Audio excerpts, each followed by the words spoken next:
Bonjour, on se retrouve aujourd'hui pour une séance sur les ondes et on va démarrer par le début, à savoir l'oscillation harmonique simple. Pour décrire ce phénomène, nous allons utiliser ce qu'on appelle le système bloc-ressort, qui est un montage simple qui est constitué bien entendu d'un bloc et d'un ressort idéal. Le bloc, on va être considéré comme une particule. Et on va pouvoir en fait déterminer l'évolution de la position de ce bloc au cours du temps. Pour ce faire, en fait, on va faire déplacer une bande de papier à vitesse constante et ainsi on va pouvoir décrire le mouvement de ce système bloc-ressort au cours du temps. Ce système, comme on le voit, va décrire un mouvement sinusoïdale et on pourra utiliser l'équation horaire qui est décrite ici en dessous. Alors, dans cette équation horaire, nous retrouvons différents termes, à savoir, bien entendu, la position au cours du temps et l'amplitude. Alors, quand même, on va s'attarder à ce schéma, ce graphique. On a au niveau des abscisses, c'est le temps. D'accord. Et au niveau de l'ordonnée, on a X, c'est-à-dire la position du bloc. Ressort. On remarque que cette position du bloc a un maxima et un minima au cours du temps. Et qui est décrite par la lettre A, c'est-à-dire l'amplitude. On remarque que le ressort, il remonte jusqu'à une amplitude maximale. Ensuite, il passe par une position x égale 0, qui est la position d'équilibre.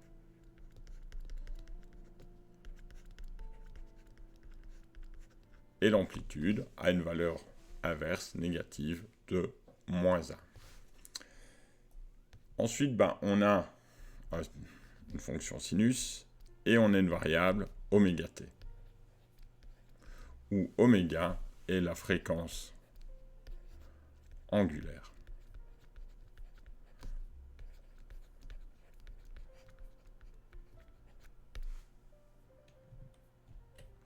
Cette fréquence angulaire ou pulsation peut être décrite par la formule 2pi sur t. T est en coin, t c'est, je vais écrire là, c'est égal à la période. À quoi correspond cette période? En fait, cette période, ça correspond à un cycle complet. Donc ici, on va avoir une période t et cette période, elle s'effectue sur un temps de 2pi radians. Donc, on peut en déduire que le temps nécessaire pour que le cycle soit complet, c'est égal à la fréquence angulaire fois la période. Dès lors, on peut dire que la fréquence angulaire, c'est égal à 2pi sur la période.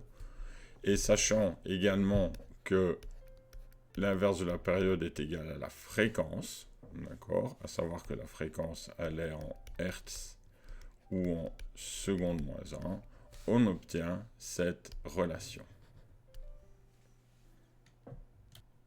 Maintenant, nous allons développer l'oscillation harmonique simple et on a une première équation et on voit qu'on a en fait la même chose que tout à l'heure, sauf qu'on a un plus phi. On va un peu nommer tout ça. Donc ceci, oméga t plus phi, c'est ce qu'on va appeler la phase ou l'angle de phase. Cet argument va contenir deux termes, dont le premier, oméga t, croît à un rythme constant quand le temps s'écoule, et le second, phi, qui est constant. Alors, phi, ça va s'appeler la constante de phase ou le déphasage.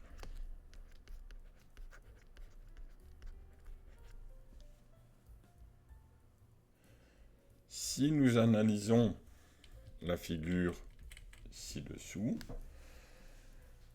nous avons deux fonctions, une en trait plein et une en trait pointillé. Alors, la fonction en trait plein, on va mettre un petit trait plein, comme ceci, ça va être égal, x est égal à, excusez-moi, x est égal à 1 sinus oméga phi. Et en trait pointillé, ça va être égal à 1, ça va correspondre à x égale 1 sinus oméga t. Alors, qu'est-ce qu'on peut remarquer? C'est que pour la position t égale 0, si on regarde à ce niveau-ci, la position t égale 0, si on s'intéresse à la courbe en trait plein, quand t est égal à 0, c'est-à-dire à ce niveau-ci, on remarque que x est égal à 1 sinus phi. Et que quand x est égal à 0, il faut que sinus de oméga t plus phi est égal à 0. Je vais faire ça, voilà. Et pour que le sinus soit nul, il faut que son argument soit nul. Donc on doit avoir que oméga t est égal à moins phi. Ou que t est égal à moins phi sur oméga. C'est ce qu'on voit à ce niveau-ci. D'accord? Si l'on regarde maintenant, c'est les trois graphiques au niveau de la figure 2.1. On a en bleu l'évolution de la position ici en fonction du temps. Pour le rouge, on a la vitesse, l'évolution de la vitesse. Et pour le troisième, on va avoir l'évolution de l'accélération au cours du temps. Alors, la question c'est vraiment à quel moment, à quelle position mon module, mon bloc, va-t-il avoir la vitesse maximale? On voit que les vitesses varient entre la valeur de oméga 1 et moins oméga 1.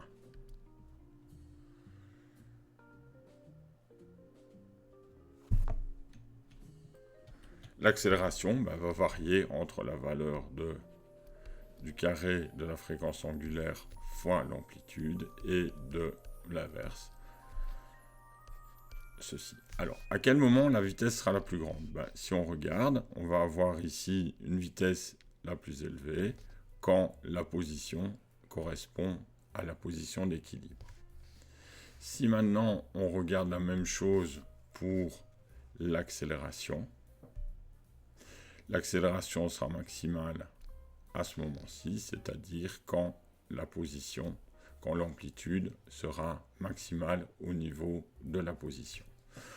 Donc, nous pouvons décrire en fait ce phénomène par une équation différentielle qui va caractériser les oscillations harmoniques simples, qui va correspondre à l'accélération fois oméga carré plus oméga carré fois x qui sera égal à 0. Grâce à cette équation différentielle, nous pouvons écrire que l'accélération plus oméga carré fois x est égal à 0. C'est-à-dire que l'accélération est égale à moins oméga carré fois x. C'est une façon de trouver l'accélération. Alors, en fait, non, je ne vous explique pas, c'est bon. 3 conditions doivent être satisfaites pour qu'il y ait un mouvement harmonique simple. Premièrement, il doit y avoir une position d'équilibre vers laquelle le système a tendance à revenir. l'idée du ressort. Deuxièmement, l'amplitude doit demeurer rigoureusement constante. Bien entendu, c'est un modèle physique, ça suppose l'absence de perte d'énergie, notamment par frottement. Troisièmement, l'accélération doit être proportionnelle et de sens opposé à la position, c'est ce qu'on vient de montrer avec l'équation différentielle. Merci.